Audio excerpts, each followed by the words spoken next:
السلام علیکم دوستانو. تیر شپه په T10 لیګ کې درېیمه لوبه هم ترسره شول. د شهزاد محمدي لوبډله ډیکن ګليډيټرز د ابوظبي لوبډلې پر وړاندې چې نجیب الله زدران او نوین الحق ورسره ولوبېدل. د نجیب الله زدران لوبډلې ابوظبي په ټاکل شوو 10 اورونو کې د 9 لوبغاړو په سوځېدو سره 95 منډې هدف وټاکي. نجیب الله زدران او نوین الحق څلور منډې جوړې. ډیکن ګليډيټرز بالرانو زبردست بهترینه توپ اچونه ترسره کړه.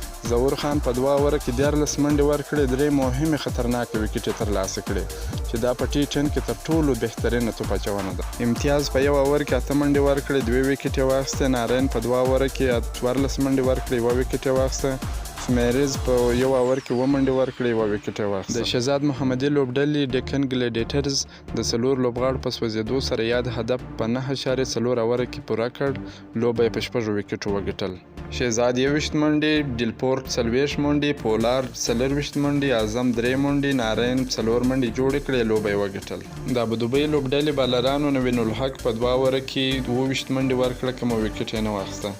مصطفی بیا په 2 اووره کې 14 منډې ورکړې، 1 وکټ یې واخیسته.